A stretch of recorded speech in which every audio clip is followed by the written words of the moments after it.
a gente vai fazer uma... Não é nivelamento. Nivelamento e introdução de análise técnica. Vamos pegar bem o beabá lá do que é o candle, desde o começo, né? Para quem não sabe nada, do zero. Isso daqui é um material que eu tinha pronto. O que eu faço, cara? Eu tenho por padrão, assim, eu gosto de elaborar o material e de repassar o conhecimento, né?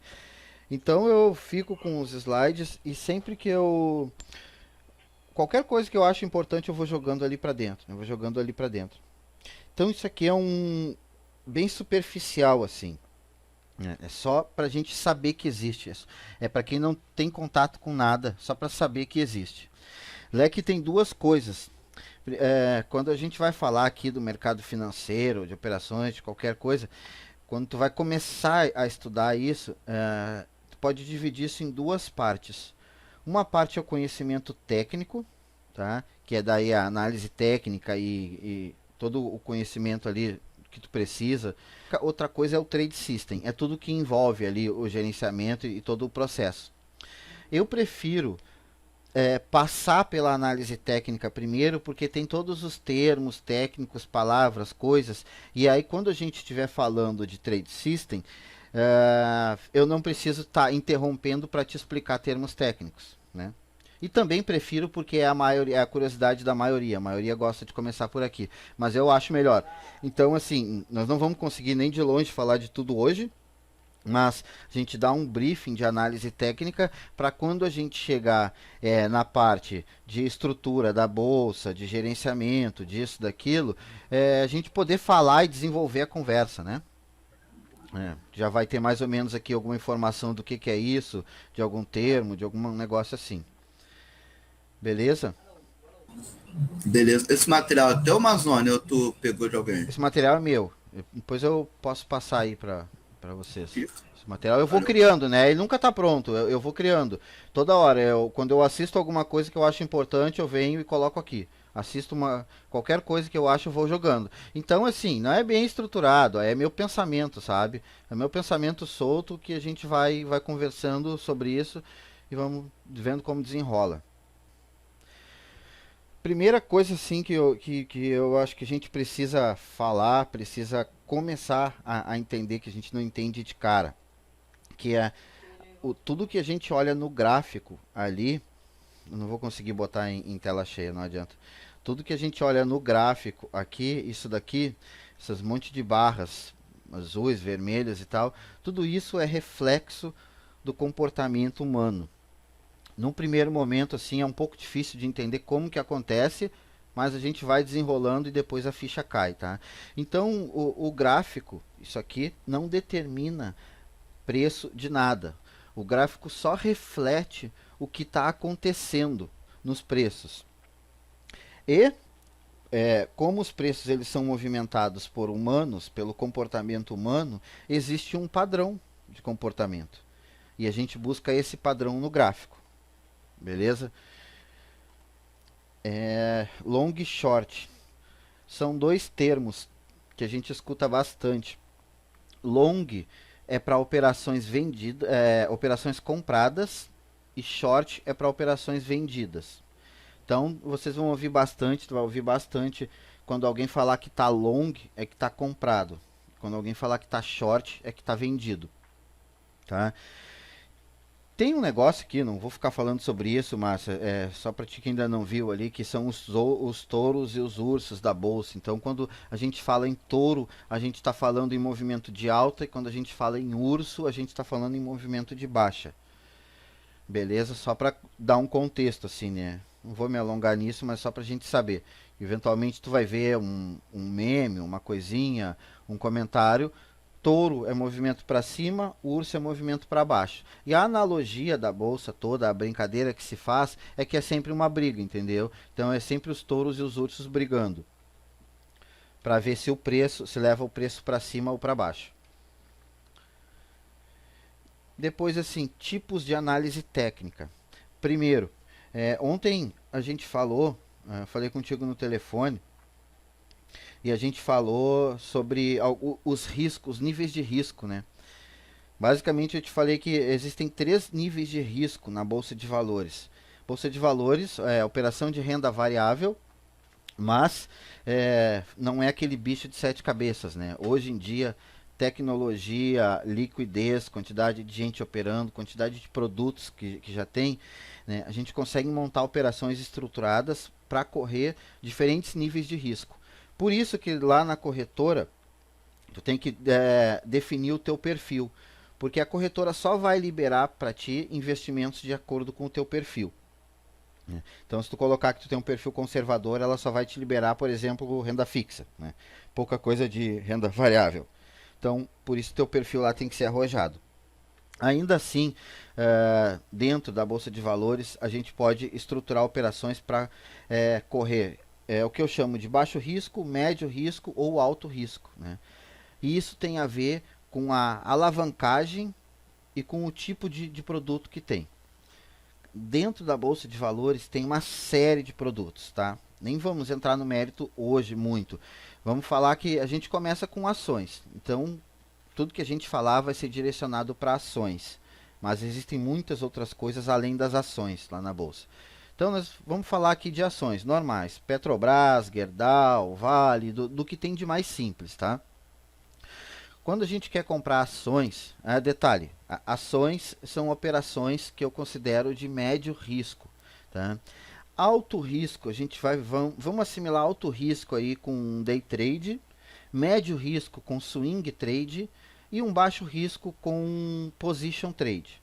Position trade também é chamado de buy and hold. Buy and hold, né? Compra e espera. Que é aquelas operações que tu vai comprar, que nem a gente falou ontem, para a vida inteira, para plano de aposentadoria, tu não vai se desfazer dessa posição. Tu vai comprar uma ação, tu literalmente vira sócio da empresa e tu vai ficar anos, né, com esse papel. Swing trade. Então, swing trade são operações de médio prazo, operações que a gente tenta fazer dentro do mesmo mês, né? 2, 3 semanas ali. E day trade são operações intraday, ou quando tu compra e vende no mesmo dia. Né? Então, conceitos bem básicos assim. Deu para entender isso? Deu para captar? Ficou alguma dúvida disso? Não, tá de boa. De boa. Tranquilis. Beleza. Mas, olha, me explica uma parada, talvez fuja um pouquinho do assunto. Se fugir demais, tu fala, tu dá o toque aí. Sobre o funcionamento da Bolsa, eu sou ignorante, né, em relação a isso. Então, assim, quando você às vezes está ou vendo televisão, ou acompanhando algum noticiário, enfim, por internet, outras coisas, aí fala assim, porra, a Bolsa de Valores operou em alta, operou em baixa. Significa que necessariamente todo mundo que está ali se fudeu, ou não, porra, fez o apanhado geral, na média todo mundo se fudeu, mas porra, alguns ali dentro se deram bem. Tá. Como é que é? Boa Forte muito. Boa pergunta. Não, não, é que exatamente, a gente não tem escapes. Se eu falo contigo de análise técnica, tu vai me perguntar sobre o Trade System, né, que é sobre esse sistema. Se eu falo contigo desse sistema, tu vai me perguntar de análise técnica. Então, prefiro ir por esse caminho. A bolsa, quando fala assim, quando tu ouve a notícia, a bolsa hoje subiu, a bolsa desceu, tu tá ouvindo falar do IBOV, que é o índice das ações que compõem a bolsa brasileira, certo? A bolsa brasileira tem hoje na casa lá, chutando, tá? Não sei exatamente, 350 a 400 empresas listadas na bolsa. Nem todas compõem esse índice. Esse índice é composto pelas cento e poucas, tem no site ali, depois a gente olha, cento e poucas eu acho maiores, que compõem o índice. O que acontece? Algumas têm um peso maior, claro, conforme seu tamanho, né, volume financeiro e tal, então cada uma tem a sua proporção. Digamos que Petrobras subiu 5%, Vale caiu 2%. Todos esses papéis, a oscilação desses papéis, refletem no índice. Então, quando tu ouve dizer que a bolsa subiu ou a bolsa caiu, é o índice geral. Não quer dizer, claro, teve gente que se fudeu, teve gente que se deu bem, tudo bem, mas de uma forma geral não quer dizer muito isso. Né? Só quer dizer que o índice dos papéis hoje subiram um pouco ou desceram um pouco. E tem como você fazer investimento no índice ao invés de direcionar uma empresa, Tem, por exemplo, ao invés de botar na Petrobras ou na sim. Gerdau, enfim, no É índice. por onde Ah, todo mundo começa. Porque no começo, por exemplo, eu estou me adiantando muito? não, Não. tranquilo. No começo, por exemplo, cara, são muitas empresas, muitos setores, foi assim que eu me vi, sabe? Tá, eu quero investir em ações. Comecei como todo mundo, com day trade, me dando mal no day trade, percebi que o caminho é o swing trade, tá, então tá, eu quero investir em ações. Cara, são muitas empresas, são muitos setores, setor de elétrica, de construção, varejista, qual que é boa, qual que não é, como é que eu faço, sabe? Então, todo mundo começa investindo no índice, que é o que a gente chama de ETF, né? Quando tu investe no índice, tu está investindo basicamente em todas as empresas, né, de uma forma geral. Então é uma forma de investimento mais segura. Também dá para fazer isso, tá? Isso é só o primeiro passo e logo tu sai correndo disso, porque depois tu vê que é bom para quem está começando, mas é bem introdução, sabe? É que nem tu jogar poker no dinheiro fictício, né? Tu só vai lá para aprender a regra, sabe? É, Meu irmão, Boa. meu irmão mandava fazer sempre no fictício. É que aí assim, dentro das maneiras de que a gente vai analisar uma ação para comprar, eu quero saber, quando eu vou analisar uma ação, eu quero saber duas coisas. Eu quero saber se aquela empresa é boa, né? Se a empresa tem potencial, e eu quero saber se o preço dela tá bom, se tá barato ou se tá caro. Porque vamos combinar, fazer um bom negócio não é comprar uma coisa boa e pagar caro, e nem comprar uma coisa ruim e pagar barato. Fazer um bom negócio é tu comprar uma coisa boa a um preço bom, né? Às vezes é melhor tu pagar um pouco mais numa coisa boa, de qualidade, do que pagar baratinho numa coisa ruim, né? Uma analogia simples assim. Então, para fazer a análise das ações, tem dois caminhos. Um caminho é a análise fundamentalista, e aí tu vai analisar os fundamentos, indicadores de balanço, de DRE, patrimônio líquido, preço sobre lucro, uma série de indicadores fundamentalistas, que a gente não vai falar disso hoje, que são indicadores voltados mais para o longo prazo, quando tu quer analisar a projeção da empresa e tal. E o outro caminho é tu olhar para a análise técnica, para a análise do gráfico, que vai te dar um padrão de movimento. Então a gente procura o padrão de movimento no gráfico. Por exemplo, se o preço, de uma forma bem tosca, sobe 3, o azulzinho é quando subiu e o vermelhinho é quando caiu, tá? Dá para entender isso? Dá sim. Tá. Então digamos que o preço sobe 3 e cai 2, sobe 3 e cai 2, sobe 3 e cai 2. Aí ele subiu 3, caiu 2. O que ele vai fazer agora? Ele vai subir 3, né? Claro que não A é tendência é subir três, isso, né? não é real, não é perfeito, não é nada certo, mas a tendência é subir 3. Então a gente procura esse padrão através da análise técnica, né, do reflexo do movimento de preço que é no gráfico. E para isso tem algumas ferramentas auxiliares que hoje eu vou só falar o básico delas assim. Bom, dito isso, tem algumas formas de se analisar o gráfico, tá? Alguns tipos de gráfico. Gráfico de Renko, gráfico de ticks, candles, linha, barra, tape reading aqui, tá na tela, né? A gente usa o gráfico de candles. Eu não vou nem falar dos outros aqui, eu botei aqui, mas eu vou pular eles porque não convém, não vale a pena. Só para te saber que tem, daqui a pouco tu vai ouvir um Renko lá, alguma coisa, e aí a gente sabe que a gente comentou, a gente aborda mais e abre o assunto. Mas vamos focar no 80% do que é importante aqui de Pareto, tá? Então a gente vai olhar gráfico de candles, né? Beleza. O nome da análise de preços, dessa movimentação, desse padrão de comportamento, chama Price Action. Exatamente, ação do preço, tá? Para fazer isso, para analisar os preços no gráfico, a gente tem o que a gente estava falando de 3 plataformas, tá? A primeira plataforma é o TRID.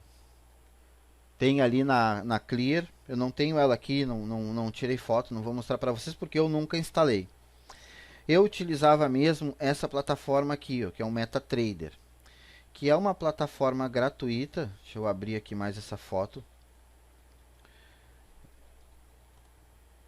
É uma plataforma gratuita, com poucas ferramentas, um tanto quanto limitada. Serviu um pouco assim, sabe? Mas hoje em dia ela já está um tanto quanto obsoleta. Hoje em dia, acho que a grande maioria das pessoas utilizam essa plataforma, que é o Profit Chart, tá? Que é esta daqui. E aí existem várias versões do Profit Chart. Profissional, Plus, não sei o que, o mais simples, o mais barato, então, né? Hoje o que eu estou utilizando e o custo-benefício para swing trade que a gente já falou é, por exemplo, esse da Clear que custa R$ 9,90. A Clear, só para vocês saberem, para te saber, né, pessoal que não sabe ainda, a Clear faz parte da XP, do grupo da XP, né? A XP é um grupo de corretoras. XP, Rico e Clear. Então tem na XP a 9,90, tem na Clear e tem na Rico também, tá? Eu utilizo a Clear porque a Clear é a primeira da corretagem zero. Acho que a Rico agora já está também, não tenho certeza. Mas como a Clear já estava antes, eu já vinha com ela. Detalhe, para swing trade esse programa funciona. Para day trade eu não recomendo. Então galera que já está aqui um pouco mais avançada, que já brinca ali no day trade, né, não é legal esse programa aqui. Eu recomendo que utilize daí Modal, que é uma plataforma mais tranquila, né? De repente tu vai até pagar um pouquinho mais, tu vai pagar R$ 30 num Profit Pro, mas daí já é uma ferramenta que tem bem mais ferramentas. E para day trade que tu precisa Esses valores são assinatura mensal. Mensal? Esse daqui ele é R$ 9,90 por mês, tá? Eu usei muito tempo o MetaTrader porque eu não queria pagar, cara. Não vou pagar esse troço, sabe? Ficava de mesquinharia. E aí depois, quando eu resolvi pagar, eu vi que por R$ 9,90 esse programa ele tem muito mais ferramentas, muitos recursos que facilitam muito a minha vida. Então é muito barato por R$ 9,90. Eu não ganho nada, não sou fã da Clear, pelo contrário, não, sabe? Tem até mais coisas ruins do que boas para falar deles, mas é uma opção, né, cara? Tá aí, tá no mercado, acho que é isso, sabe? Como as Oi. eu uso esse Profit Chart para day trader e tranquilo. Nem testei os outros, né? Eu já usei também para day trade tranquilo, até o dia que dá problema, né? Esses tempos tava operando, até o Magid estava comigo ali, a gente estava conversando e ele travou, tipo, fui entrar numa operação e ele me botou 5 pontos acima do meu ponto de entrada, não me pegou meu stop, me tirou, foi uma confusão. E aí, percebi isso hoje. não foi só uma vez, acontece com frequência, tá? Isso acontece porque do momento em que tu clica, vou falar resumidamente isso, muito rápido. Do momento em que tu clica para dar a ordem de compra e venda, e tu pode clicar aqui, ó. A gente abre aqui, ó, né? Aqui, vermelhinha é a conta simulador e essa aqui é a conta real. Então, vou botar no simulador pra gente não correr nenhum risco, apesar de que é de noite, né? Mas no momento em que tu clica aqui, ó, comprar, né? Do teu clique até a ordem chegar na bolsa de valores, ele tem um trajeto, né? Vai para a corretora, volta, a corretora manda para tua conta corrente, manda para a bolsa, então tem um caminho, certo? O caminho que a ordem da Clear faz para chegar na B3 é maior do que o caminho que a Modal faz. O nome disso chama DMA. A Clear usa DMA 1, que é um caminho maior. Resumindo, ela toda vez que tu manda uma ordem, antes de ela executar a tua ordem, ela vai na tua conta corrente e vê se tu tem saldo para executar. E isso atrasa a tua ordem. A corretora que tem DMA 2, ela não faz isso, né? Ela manda direto. Então a ordem fica mais rápida. Via de regra é assim que funciona, sabe? Isso aqui era o gráfico de Renko, né? Não vou falar disso daqui hoje. Basicamente o Renko... maluco.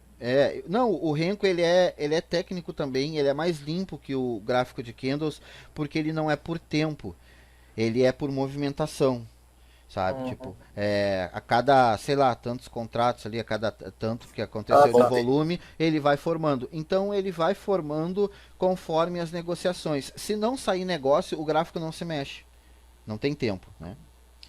Mas ele tem uma análise parecida. A análise gráfica é a mesma. Tu enxerga fundo duplo, suporte, resistência, tudo isso. Tape reading, quando vocês ouvirem falar, é análise de fluxo. Cara, é tu ficar olhando esse monte de número aqui. É para quem já é mais experiente, para quem já tem muito mais experiência. E basicamente ele funciona para day trade, tá? Não vai usar para swing nem para position. Então só para vocês saberem que existe, tá? Gráfico de ticks aqui é a mesma coisa, ele é feito por tempo, tá? Só para saber que existe, isso daqui não tem relevância nenhuma. Às vezes eu acabo colocando aqui porque eu tenho uma mania, né, de não querer deixar passar nada, sabe? Às vezes um negócio assim, um pensamento que o cara tem que eu considero importante, eu venho e jogo aqui, depois eu acabo achando que é obsoleto, mas enfim, né? É melhor pecar pelo excesso nesse caso do que pela falta. Dito isso aqui, vamos começar a falar do gráfico aqui em si. Tem alguma dúvida, alguma pergunta? Alguém quer falar alguma coisa? Não, deixa você entrar na parte do gráfico, você vai ver, querida.